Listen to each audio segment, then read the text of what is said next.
नमस्कार शेतकरी मित्रांनो, बंधूंनो. आज जुलैचे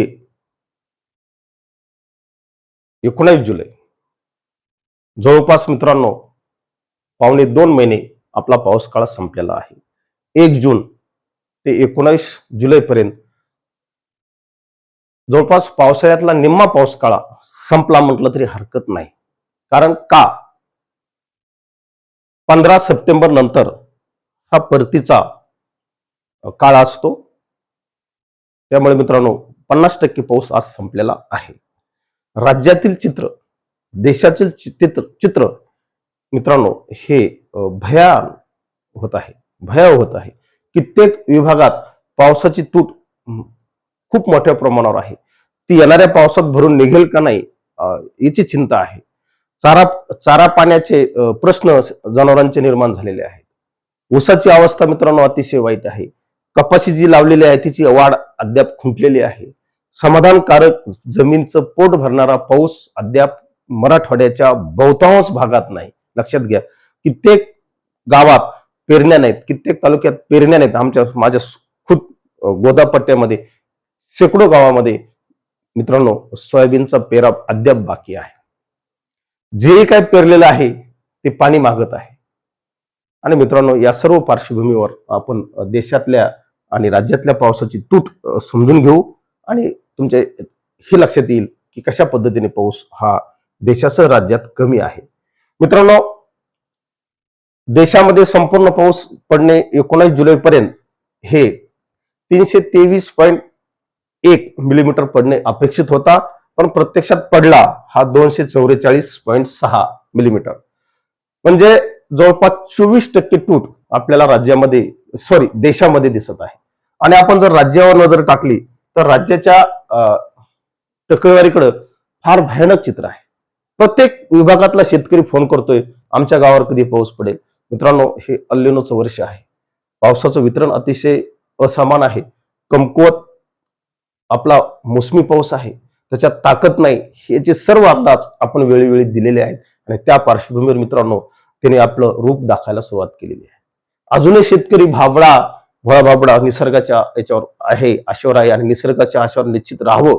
परंतु निसर्गही इतका कोपेल शेतकऱ्यावर हे मात्र कठीण आहे.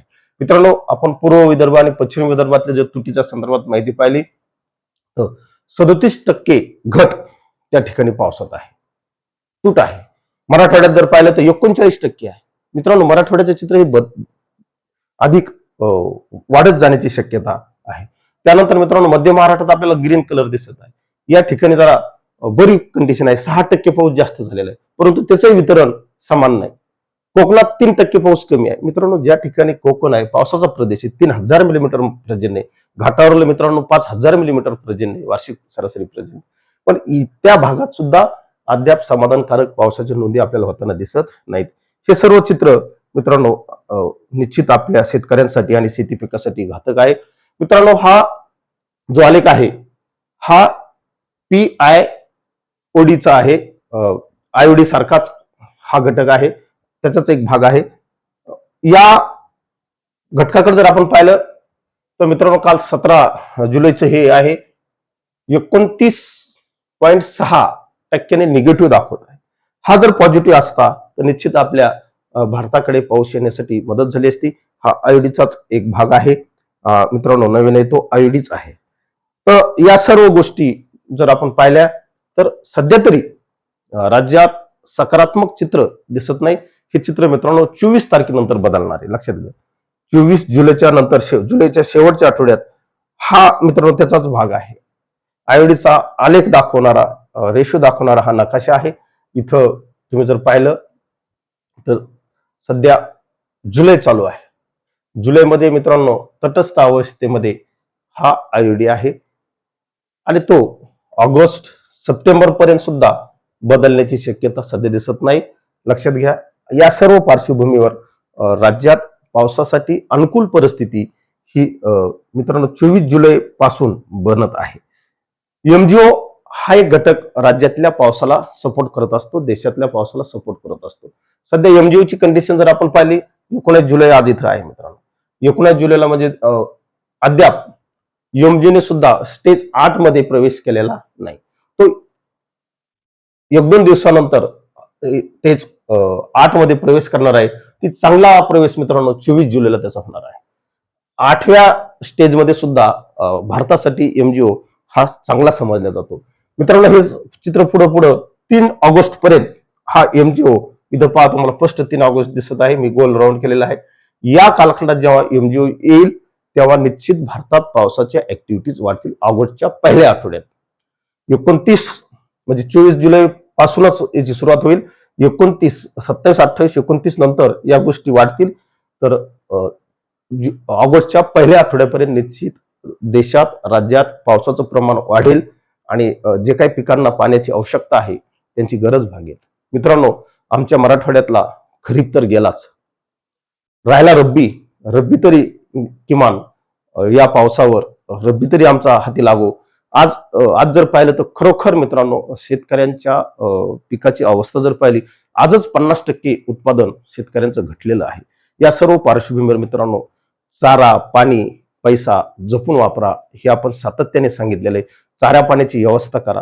हे वर्ष मित्रांनो जर आपण आयोडी सारख्या घटकाकडे पाहिलं, अल्निनो जर आपण पाहिला तर अल्निनो हा सतत वाढत जात आहे. आयोडी जो घटक आहे तो काही पॉझिटिव्ह होत नाही. म्हणजे या सर्व कारणावर जर आपण लक्ष ठेवलं, एमजीओबी मित्रांनो त्याचा राऊंड हा मोठा असावा, तो कमी आहे हे लक्षात घ्या. हे जे राऊंड दिसतोय आपल्याला हा तो सुद्धा कमकुवत आहे. तो कितपत पाऊस देईल त्याचा सुद्धा भरोसा नाही. लक्षात घ्या. या सर्व पार्श्वभूमीवर आपण सतर्क राहावे, सावध राहावे आणि ज्यांना कोणा पिकांना सिंचनाची आवश्यकता असेल हलकं सिंचन आपण आपल्या पिकांना निश्चित देऊन घ्यावे. मित्रांनो परिस्थिती वाईट होत चाललेली आहे. त्यामुळे या परिस्थितीवर सातत्याने लक्ष ठेवा आणि नवनवीन व्हिडिओ पाहण्यासाठी विश्वसनीय चॅनलला फॉलो करा. मित्रांनो भारतीय हवामान विभागाचे व्हिडिओ पाहत चला. त्याचबरोबर महाराष्ट्राचा जो ऍग्रिकल्चर डिपार्टमेंट आहे महाराष्ट्राचं त्यांच्या काय सूचना आहेत या सूचनांकडे गांभीर्याने लक्ष द्या. कारण वर्ष कठीण आहे. हे सर्व चित्र आम्हाला स्पष्ट दिसत आहे. त्यामुळे निश्चित या पार्श्वभूमीवर हा व्हिडिओ बनवला. आपण अपेक्षा करूया जुलैचा शेवटचा आठवडा ते ऑगस्टच्या पहिल्या आठवड्यात पाऊस सुधारावा, राज्यासह देशात चांगला पाऊस पडावा.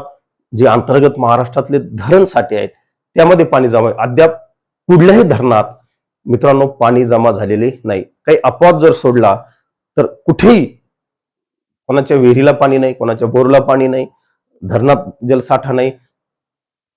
काही शेतकऱ्याचं तर पेरलंच नाही, ज्यांनी पेरलंय त्यांचं उगलच नाही. असे अनेक समस्यांनी सध्या शेतकरी त्रस्त आहे. वारंवार तो फोन करतोय कुठून तरी पाऊस पडेल का. आम्ही पण सर्व मॉडेल्स सर्च करून तुमच्यापर्यंत चांगली विश्वसनीय माहिती आणण्याचा प्रयत्न करतोय. कुठेही आम्ही हवेत अंदाज देत नाहीत. आणि मित्रांनो सातत्याने मॉडेलला धरून आमचे अंदाज असतात. त्यामुळे अंदाजावर निश्चित विश्वास करा आणि ताकदीनं तेवढेच आपले अंदाज राज्यामध्ये शेअर करा. कारण आपला आवाज हा राज्यामध्ये पोहोचत नाही. कारण कुठलं तरी नुसतं टीव्ही पुढे बसून किंवा इतर काही गोष्टी करून गप्पा मारण्यापेक्षा तुम्हाला सर्व काही दाखवलं पाहिजे ही माझी प्रामाणिक इच्छा असते. 10-5 गावाचे नाव घ्यायचे, 1-2 गावात पाऊस पडतो असं काही नसतं मित्रांनो. विभागावाईज पाऊस असतो, प्रणाल्या असतात. सध्या देशामध्ये राज्यामध्ये कुठली स्ट्रॉंग प्रणाली नाही आणि त्याच्यामुळे आपल्याला पावसासाठी थोडासा संघर्षच करावा लागणार आहे. ज्याही काही प्रणाल्या बनणार आहेत मित्रांनो त्या उत्तर बंगालच्या उपसागरात बनणार आहेत आणि पुन्हा त्याचा ट्रॅक मित्रांनो मध्य प्रदेशला लागून महाराष्ट्राच्या उत्तरेकडून जाणार आहे. पुन्हा महाराष्ट्राची निराशा होणार आहे. लक्षात घ्या. ट्रॅक जोपर्यंत महाराष्ट्रावर येत नाही तोपर्यंत महाराष्ट्रात पाऊस पडण्यास मदत होत नाही. या सर्व पार्श्वभूमीवर आपण सातत्याने व्हिडिओच्या माध्यमातून तुम्हाला सतर्क करण्याचा प्रयत्न करू. पुन्हा एकदा विनंती करतो आणि थांबतो. भारतीय हवामान विभागाला अधिक माहितीसाठी किंवा विश्वसनीय माहितीसाठी भारतीय हवामान विभागाला फॉलो करा. धन्यवाद. जय हिंद, जय महाराष्ट्र. झाडे लावा, झाडे जगवा.